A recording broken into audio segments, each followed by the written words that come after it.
Wow, what a fight this is. I'm so excited for this fight. This is Allen, who sits to my left, Wasserman Boxing. It's a great link up between himself and Calla. And also, we were just talking off press conference about the odds for this fight. Remarkably, you can't understand, Nathan can't understand how you guys are underdogs coming into this fight. Our guy, Fabio Wardley, we believe he's a favourite in this fight. I have to say that these fights, in terms of big domestic fights, are exactly the fights that should be getting made. The British Heavyweight Championship is so important, in my opinion, to the landscape of British boxing. It's such a prestigious honour to win the Lonsdale belt, particularly in the heavyweight division. And this is the perfect fight for it. It is a 50-50 fight. This will start with you. You can't see why it's a 50-50 fight, but it is a great fight, and one that's very important to both of our stables. I mean, first off, thanks Eddie, thanks Matt True, thanks to Zone. It's a great fight to be part of.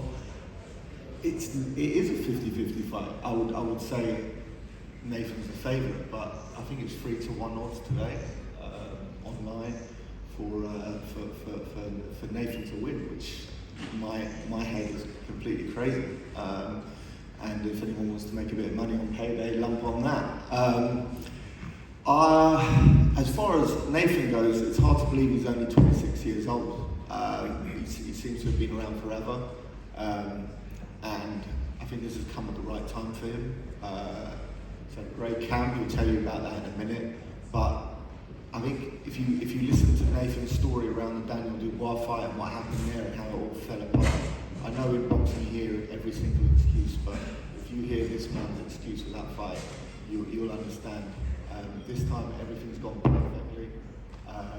He's back in a great frame of mind. I haven't seen him like this in a while, and he's very relaxed. He's ready to go, and like you said, I think it's a 50-50 fight. I obviously favour Nathan. I just thought the odds were a bit bad. Nathan, let's bring you in. You looked tremendous yesterday at the workout. I could see you make a few comments on that as well. Feeling a little bit disrespected that you're the outsider in this fight like that. I mean, happy with the odds. I'm sure some of your friends are as well at the same time, but you believe that you should be the front runner for this fight, and you believe in your mind you are the favourite to win this fight on Saturday. Yeah, definitely. Obviously, a lot of my friends have a lot of bets. You know, everyone's been sending me WhatsApps. It's in the odds, Nathan. It's in the odds. I'm look on this. You're going to sort me Christmas out, so there's not much pressure on me now, is there? But I'm more than ready. You know, I'm more than ready. I've had a great camp. Like Nisi was just saying there, everything gone to perfection. But I do believe I'm the favourite and the more experienced.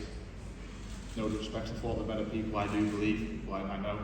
So I should be the favourite, but at the end of the day, odds are the odds, and you know, when we get in the ring Saturday night, it doesn't matter who's the favourite.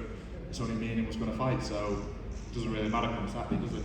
Obviously, personal belief is important, but talk us through those reasons that you feel you're better. I know you two have shared some rounds inspiring right at the start of Fabio's journey. When you look at Fabio's journey, it's quite a remarkable rise in terms of his amateur pedigree, which is quite non-existent, but has been breezing through people, heavy-handed, good athlete as well. But you believe you're better in every department than Fabio Wardley. Yeah, I said this yesterday on an interview about Fabio.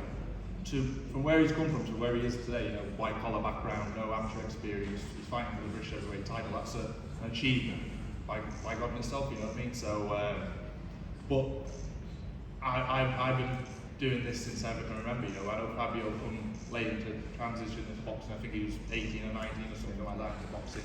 I've been doing this since I was 6-7 years of age. You know, I won the national title. I got in the Great Britain squad. I boxed around the world. I went to different tournaments. I turned over at 18 years of age. I've had this be second time I've British title. I've been fighting for 21, and I've shared the ring with some good opposition. And finally, the importance of this fight for your career. We know about the disappointment of the Dubois fight, and around that time, a lot of people, some gave you a shot in that fight as well. It was a crushing defeat at the time. I know that hit hard, and there was a reasons that your preparation wasn't ideal, but this is must-win for the career of Nathan Gorman, and big fights domestically sit ahead. I mean, we know there's another level out there as well, but a British heavyweight title in itself, European Championship, puts you 1 or 2 fights away for some big paydays, big names, and it's must-win for you on Saturday. Yeah, most definitely, it's a must-win for me. The British heavyweight title, like you said, it's the most prestige belt, and obviously being a heavyweight champion of that. But I win this Saturday night, then domestically, I think, not just worldwide, but domestically, it's the best it's ever been for heavyweight British boxing it's ever been. So there's some fantastic fights that can be made there, but my full concentration is Fabio. And finally, I will ask you, because I know some people say, however it comes, but how do you see this fight playing out? Both of you are heavy-handed, both of you have fast hands, both of you love to throw. Do you think this fight ends inside the distance? I really can't see it going to points, but I've trained for, if it goes one round, I've trained for that, but if it goes for 12, I've trained for that as well, so my prediction is a Nathan Gorman win. Thank you, Nathan. Fabio, welcome. Are you baffled by the odds for this fight? I mean, you know, you look very relaxed, you've breezed through the level of opposition at the moment. Maybe is it a little bit more hype around you? I don't know, but you see this fight as a very, very dangerous fight. You've trained in accordance with that. Massive moment for your career on Saturday, but obviously in your mind, you are the favourite in this fight, which should be a classic on Saturday.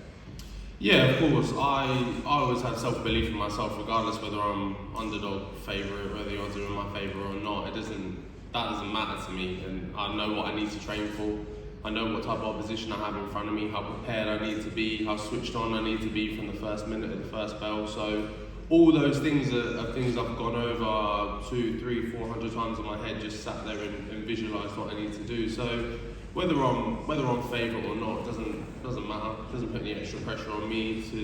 To me, I've said to other people and stuff before, like me even just being here in these type of situations on these type of big cards, big shows is a bonus. Like Nathan said, I come from white collar boxing. I first put on a pair of gloves maybe 7 years ago now. So for me to be in these situations, there's no pressure on me. All I need to do, I know I've trained hard, I know I'm fit, I know I'm ready, I know I've got the power to end the fight if I need to, so I just need to go in there and do my job. People always talk about, when they sort of talk about who's going to win this fight, about the experience of Nathan Gorman, the amateur pedigree versus your limited amateur experience, but we can't also take away from the big nights that you've had, that you've boxed on, but also the sparring that you've had as well. A lot of people talking about the sparring that you've had over the years, top heavyweights. I know they're not amateur contests internationally, but those rounds with top heavyweights have put you in great stead. All of those spars against those names, particularly recently, all come back with glowing references as well. How important has it been mixing with those top level guys in preparation for a fight like this? Yeah, it's been crucial because, like you say, I missed a few steps on the early part of my career. I didn't have that long, extensive amateur background, so me and my team realised from early that we need to make them steps up by any means necessary, however we can. And the best way we thought to do that was to get in there with top level operators, people like AJ, like Dylan White, like Alexander Usyk, any and everyone that would have me basically. I'd get in there. It didn't matter when, whenever you wanted me. I was ready to sling it out, and I'd always give my all in them sessions. Hence why they'd always call me back, and I built a bit of a reputation for myself as being the go-to guy for needed sparring. So I've brought all that experience. I've been able to sit there around these people and talk to them and find out how they manage their own camps and how they go through sessions and just pick their brains and use all that information for myself and build myself up and gather extra experience that I, like I say, missed on the way up.